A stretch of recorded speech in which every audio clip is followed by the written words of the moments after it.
بسم اللہ الرحمن الرحیم۔ اصحاب فیل کو ابھی 52 یا 25 دن گزرے تھے اور جناب عبدالمطلب ایک رات خانہ کعبہ کا طواف کر رہے تھے کہ آپ نے دیکھا کہ خانہ کعبہ نے مقام ابراہیم علیہ السلام کی جانب سجدہ کیا۔ حبل نامی بت جو بہت بڑا تھا وہ مینا کے بل گر گیا اور صفا بلند ہو گئی، اور مروہ کو اضطراب میں پایا آپ جناب آمنہ کے گھر کی طرف دوڑے کہ آپ کو کنیز نے آپ کے پوتے کی آمد کی خوشخبری دی۔ سیدہ آمنہ نے آپ کے پوتے کو آپ کی گود میں رکھا، آپ پوتے کو لے کر کعبے میں آ گئے، پوتے کو بغور دیکھا اور پیار دیا، اور خداوند تعالیٰ سے آپ کے لیے فتنہ اور شر سے پناہ مانگی، اور اللہ کی اس عطا پر شکر ادا کیا۔ واپس آ کر پوتے کو ان کی ماں کی گود میں رکھا، اور اسی دن آپ نے پوتے کا نام حضرت محمد صلی اللہ علیہ وسلم رکھا۔ جناب آمنہ نے کہا میں نے خواب میں اس کا نام احمد رکھا۔ حضرت عبدالمطلب نے جواب دیا اس کے بہت سے ناموں سے یہ دو نام محمد احمد اور صلی اللہ علیہ وسلم۔ جناب عبدالمطلب کے باقی بیٹے اپنے بھتیجے کو دیکھنے کے لیے آئے۔ عبدالعزیز ابو لہب کو جب اس کی کنیز نے بھتیجے کی پیدائش کی خبر دی تو اس نے اپنی کنیز صوبیہ کو جناب رسول پاک صلی اللہ علیہ وسلم کی خدمت کے لیے مختص کر دیا۔ آقا کریم صلی اللہ علیہ وسلم کی آمد نے سیدنا عبدالمطلب کو بہت سکون بخشا۔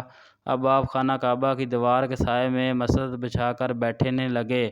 آپ تمام وقت لوگوں سے اپنے پوتے کی ہی باتیں کرتے رہتے تھے۔ آپ صلی اللہ علیہ وسلم کی ولادت کے موقع پر مکہ اور مکہ سے باہر کافی سارے غیر معمولی واقعات بھی پیش آئے، اور لوگ یہی واقعات سنانے کے لیے جناب عبدالمطلب کی خدمت میں آنے لگے۔ جناب عبدالمطلب کی بیٹی اور نبی کریم صلی اللہ علیہ وسلم کی پھوپھی جناب صوفیہ نے اپنے بابا سے بیان کیا کہ ولادت کی رات میں وہیں تھی، اور ولادت کے وقت میں نے دیکھا کہ ایک نور ظاہر ہوا جس کی روشنی چراغ سے زیادہ تھی۔ اس وقت میں نے کچھ عجیب علامات دیکھی۔ ایک یہ کہ جب بچہ زمین پہ آیا تو اس نے سجدہ کیا، دوسرا یہ کہ سر اٹھا کے کثیر زبان میں لا الہ الا اللہ انا رسول اللہ کہا، تیسرا کہ میں نے پورے گھر کو نور سے منور دیکھا، چوتھا جب میں نے اسے نہلانا چاہا تو آواز سنی کہ ہم نے انہیں نہلا بھیجا ہے، پانچواں یہ کہ مختونہ تھا، اور چھٹا یہ کہ اس کی پشت پر دونوں کاندھوں کے درمیان ایک ابھرا ہوا نشان تھا۔ حضرت عبدالرحمن بن عوف کی والدہ نے بتایا کہ میں اس روز آمنہ کے پاس تھی جب بچے کا جسم میرے ہاتھوں پہ آیا، میں نے کانوں سے اس کا گرا اور نیاز سنا تو پھر ایک غیبی آواز آئی، برحمک ربک، یہ سن کر مجھ پر لرزہ طاری ہو گیا۔ سیدنا عبدالمطلب دیوار کعبہ کے سائے میں اپنے 9 بیٹوں کے ساتھ بیٹھے تھے۔ چند موذر یہودی آپ کی محفل میں آئے اور دریافت کیا کہ گزشتہ رات آپ کے یہاں کوئی بچہ پیدا ہوا ہے؟ آپ نے کہا ہاں، تو انہوں نے کہا اسی رات ہم نے دیکھا کہ سراج منیر مطلوع ہو چکا ہے جو سید الاولین آخرین ہوگا۔ جناب عبدالمطلب نے ولادت کا پورا واقعہ سنایا تو یہودی علماء نے کہا تورید کی خبر درست نکلی۔ انہیں دونوں یوسف نامی ایک یہودی عالم مکہ آیا تو قریش کے محفل میں آ کر پوچھا آپ میں سے ایسا کون ہے جس کے ہاں لڑکا پیدا ہوا ہو؟ انہوں نے جناب عبدالمطلب کا بتایا تو انہوں نے آپ سے ملاقات کی خواہش ظاہر کی۔ جب اسے آپ کے پاس لایا گیا تو اس نے کہا میں اس بچے کو دیکھنا چاہوں گا۔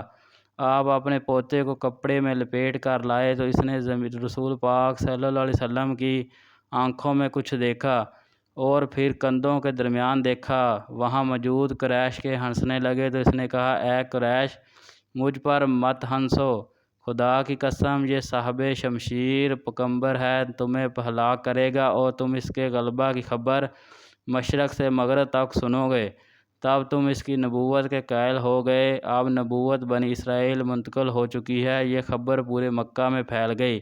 حضرت محمد صلی اللہ علیہ وسلم کے ولادت کے چھٹے یا 7ویں روز سیدنا عبدالمطلب رضی اللہ عنہ نے اپنے پوتے کا عقیقہ کیا، پورے مکہ شہر کو دعوت دی، اونٹ ذبح کیے گئے، خوب صدقہ خیرات بھی کیے گئے اور جشن منایا گیا۔ دعوت کے اختتام پر قریش نے پوچھا اے مطلب پوتے کا نام کیا رکھا؟ تو آپ نے کہا محمد صلی اللہ علیہ وسلم۔ سب نے کہا بچے کا نام اپنے بزرگوں کے نام پہ نہیں رکھو گے؟ آپ نے فرمایا میں چاہتا ہوں آسمان پہ اللہ کی تعریف کرے اور زمین پر اللہ کی خلقت اس کی تعریف کرے۔ آمد رسول پاک صلی اللہ علیہ وسلم مبارک ہو۔